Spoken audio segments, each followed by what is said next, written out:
I am a survivor. I'm not a victim. If you're one of those people who don't think people can change, you're in for a real awakening. It's hard to tell by meeting her now, but just 7 years ago, Lynn Gilkey was a crack cocaine addict. I started using gateway drugs like nicotine and marijuana and in my teens, like 12. At the age of 24, I was introduced to crack cocaine, and I was immediately addicted. When the addiction took over, I didn't want to work. I couldn't work. I was consumed. The thought of getting more consumed my every waking moment. Since she wasn't working, Lynn needed to find another way to pay for her drugs, so she began selling. My house ended up getting raided, and which was a blessing. I look at it now, and it was truly a blessing. Now, a lot of people end up going to jail or their house is raided and whatever, and they don't change. They come back and they are the same as they were before. They just pick up where they left off. What in you changed? My children. I think I know.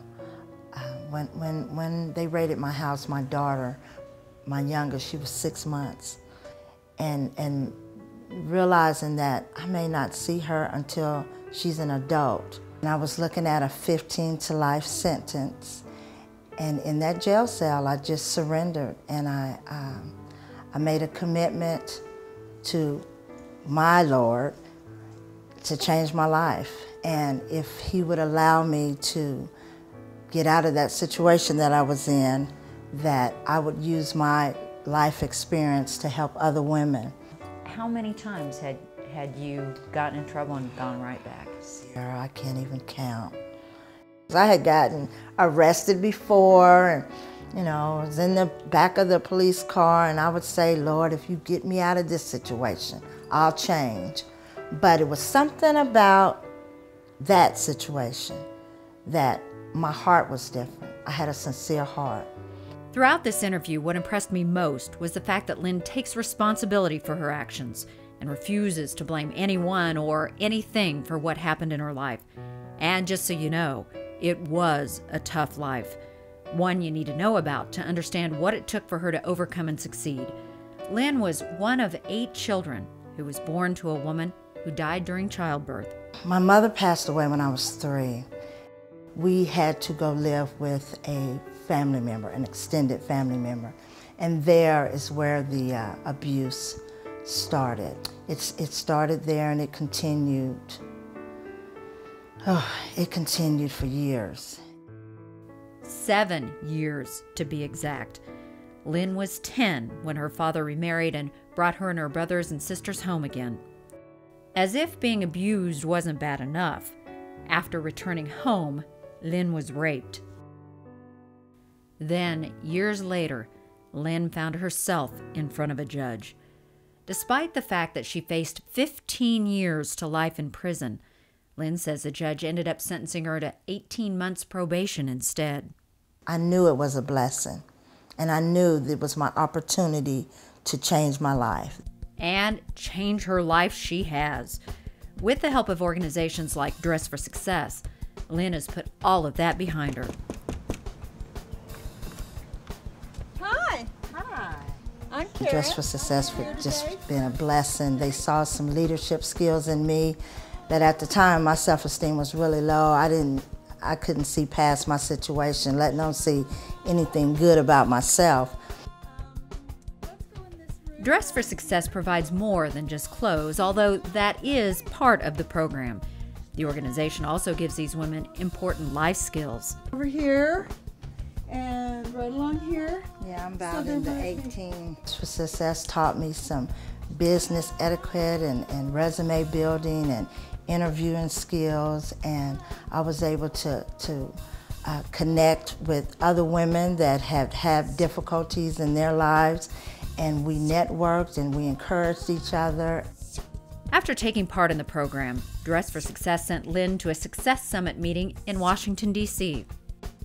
At that summit, something sparked inside of me, and something began to grow, which was self-confidence and self-esteem, and I was able to to see beyond my past. Since taking part in the Dress for Success professional women's group, Lynn has made good on that promise she made to God while in that jail cell so many years ago. Went back to school. I went to Butler Community College and I received my certification in drug and alcohol counseling. Today, Lynn is a successful advocate for the Regional Prevention Center, where she counsels teens about the consequences of doing drugs. Although Lynn has turned her life around, the journey has not been easy. What was the hardest part for you, having to change your lifestyle? I think the hardest part has been my children. I think that I know that during my addiction, I was not emotionally there for them.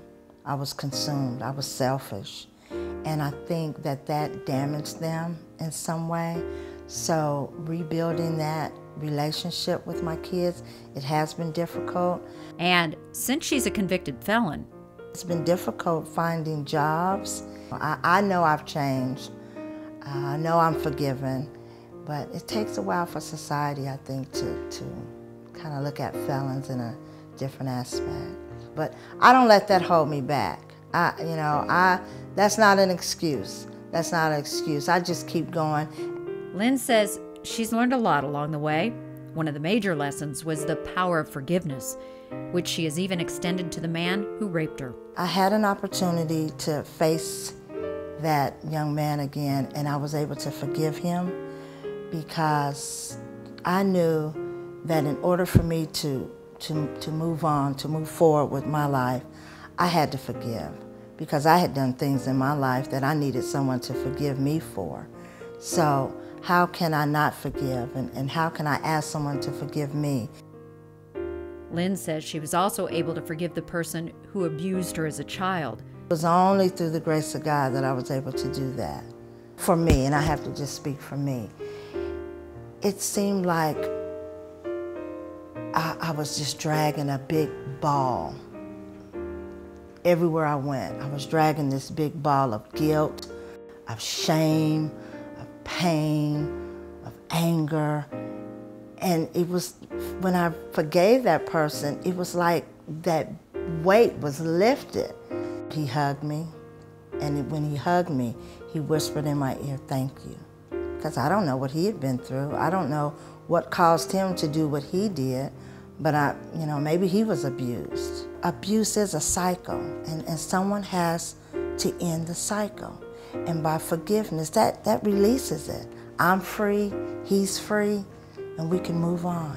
Although she has moved on, there are a few people from her past she wants to track down. And I want to find those officers that raided my house, and I want to tell them thank you. Because if it had not been for that whole episode in my life, I may still be using drugs. Now, instead of being consumed by drugs, Lynn is consumed with.